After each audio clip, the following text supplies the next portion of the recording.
up what's already a really good bullpen, Sergio Romo. This is a high-end all-star pitcher. He is, Harold, and he has been for a lot of years. This will be his 15th season in the Grande Ligas. His last all-star team came back in 2013.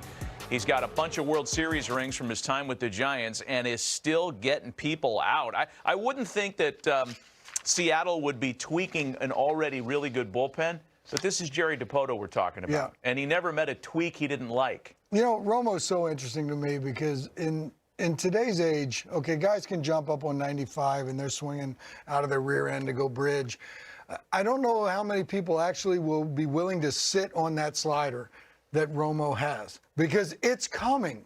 And to me, it's just odds-on favorite, even if it's good and say, okay, well, even if I sit on it, I can't hit it. No, you got a better chance to hit it if you're sitting on it because he will throw it, he will throw it, he will throw it. And that last highlight we showed before the break was when he froze Miguel Cabrera with that straight heater, almost right down the middle. Miguel Cabrera was sitting on a slider. And he is one of the better players in the game. Now, it didn't work out, or the better hitter in the game. It didn't work out for him then.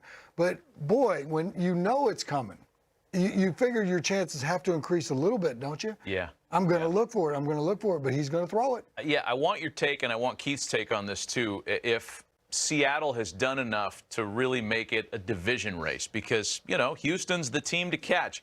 They miss out on bringing back Carlos Correa. We thought that was going to happen. I'm not sure that their starting rotation is going to be healthy until the midway point of the season. Look, I'll answer the question on my own first. Right. I think they can. I think Seattle's really good and dangerous this year. I think they're in the race. I don't know if they can actually beat them. And the reason why I say that, yes, Correa is gone, and that's a big void. But you look around the diamond with Houston, and everybody else is still there.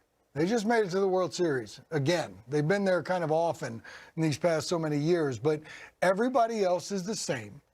Dusty Baker has that luxury. Justin Verlander's coming back. Love the way that staff of the Astros got experience and pitched well while getting that experience. So I still think they're the team to beat, but I do think Seattle is going to make a go of it, and I think Seattle's going to break that curse of being the longest, team in all the major sports as far as making the playoffs. Yeah, it's been a long time. Yeah. Keith, is it a race or has Seattle just gotten interesting for you? I'm pretty much in lockstep with Bill. I really like the moves they made. I think they're going to be solid this year. But given Houston's recent track record, I would have to agree with kind of the gist of what Bill was saying. You talk about that bullpen, though, Matty, 33 one-run wins last year. That was kind of the big number for Seattle. Felt a little bit fluky.